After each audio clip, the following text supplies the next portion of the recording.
If you have any bad habits that you'd like to change, then I imagine you're really going to enjoy today's video, because in this video today, I'm going to be sharing with you a new and never seen before technique to not only to transform your bad habits, but to replace them with actual good habits that will serve you to live your best life, to achieve your goals, to build deeper relationships, and anything else that's important for you to accomplish in your life. Now, this technique is something that I kind of uncovered or started developing a couple of weeks ago based on a client session that I had with one of the coaches that I'm training currently.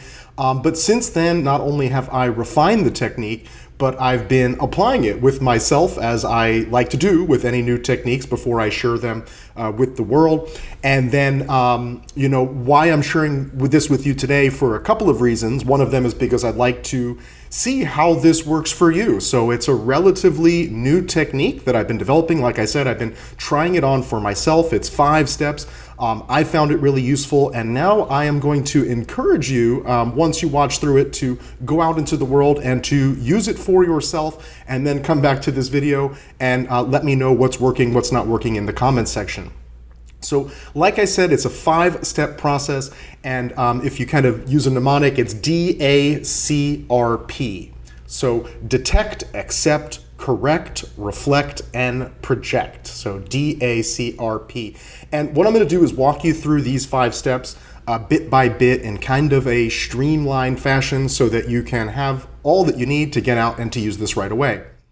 So the first one is detect. And detecting is essentially being able to have the awareness to detect that you're doing a bad habit at all. And I know personally for myself, there's been times where I am doing a habit, a bad habit that's not serving me, sometimes even for years, and I just wasn't aware of it.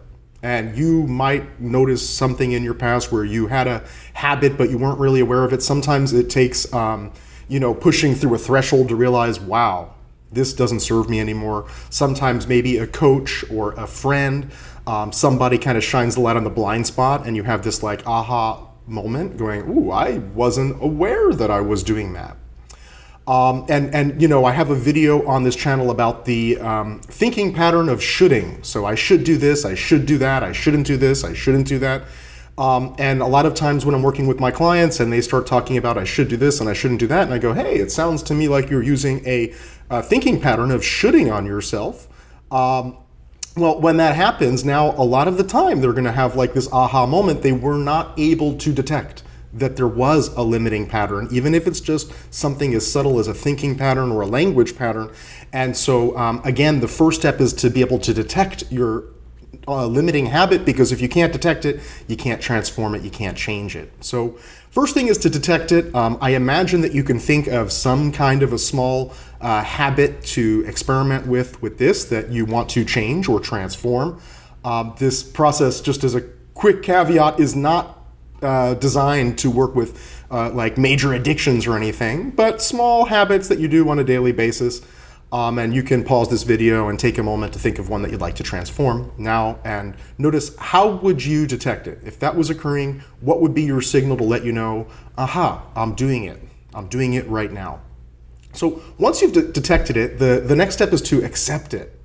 And this is where I see a lot of people go wrong, is they detect that they're doing something that they don't want to be doing anymore, and then immediately they take their mental emotional energy and they self-reflexively apply it to themselves, meaning that they go, I shouldn't be doing that behavior, or I hate that I'm doing it, or I'm so stupid that I'm doing that again, or feeling ashamed at themselves for doing this pattern.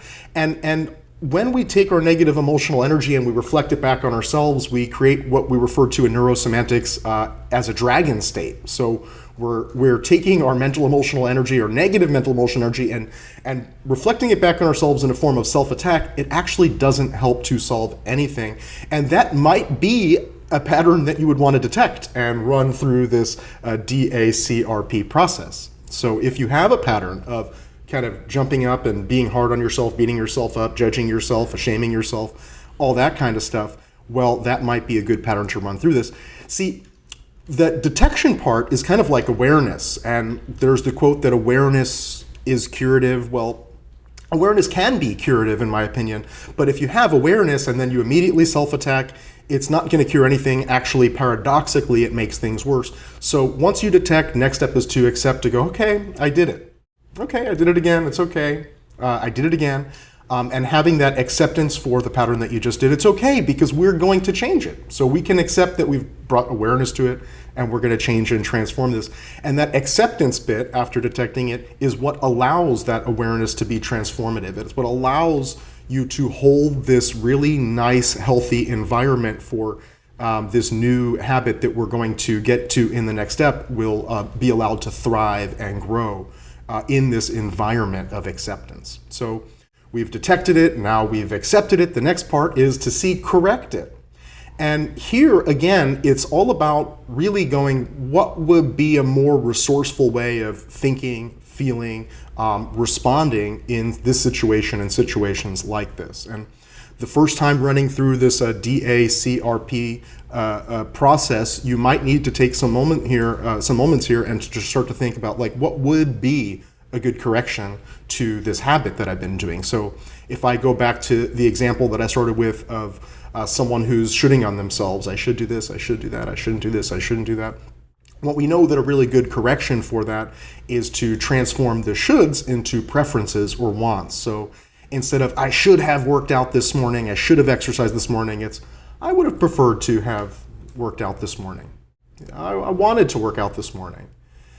And so finding that correction for the habit, and again at this step here, so you've detected it, you've accepted it, so I should have worked out this morning, I can't believe I did it again. No, I should have worked out this morning. Okay, that I'm aware that I'm doing that pattern, it's okay. I'm shitting on myself, I accept it, it's okay. And correct it would be, well, I would have preferred to have worked out this morning. And that's the correction, is to work out a correction, a new habit or behavior. Once you've corrected it, now the R, so DACR, is to reflect, to do some reflection, and to imagine as if just a couple of moments ago that you had done this the proper way, or the healthier way, the more correct way. And again, with correction, we're not looking for the perfect correct solution. No, we're looking for anything that was better than what you've been doing. If it's one little baby step in a healthier direction, that's wonderful, because you'll be able to run through this process as many times as you like.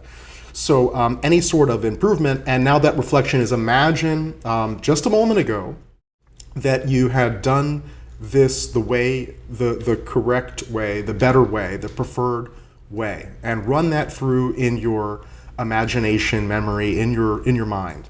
So you go back and you try it on, and notice how it goes much more smoothly when you do it that way. So now you've reflected. The last step is to project and to imagine as if you responded in the way that you just corrected and reflected upon in the future. So take a moment, imagine the next time that whatever triggered off that habit in you was to occur, and notice how you can project out this new correction out into the future, and notice how that makes a difference. So again, I'm going to run through this as a quick summary, a quick overview to run through the steps here. So it's DACRP: detect, accept, correct, reflect, and then project. So first we're going to detect when we have the pattern going off in ourselves. Aha, I did it. Awareness is there. Now accept it. Go, okay, it's okay. I did that. It's not going to be like that for a long time because I've got a process for changing that. So that's okay. I have awareness. Now correct it. So find a more suitable way of responding in those kinds of situations, and then reflect. Having gone through just a couple of moments ago, perhaps, or earlier that day, this process is really good for changing habits in real time in yourself. So when you notice them going off, that's when this is really going to be a valuable process. So you reflect and imagine going through the same situation, just like you just did from the inside out, with access to the new correction, and then take a moment just to project and to imagine having access to this in the future, noticing how this makes a difference for you when you're implementing this new corrected thinking pattern, language pattern, or behavior pattern. When you get these steps into your neurology, what will happen is over time, the habit is going to not only get extinguished, a limiting habit, but you're going to build in a habit of changing habits, which is probably a pretty valuable meta habit to have.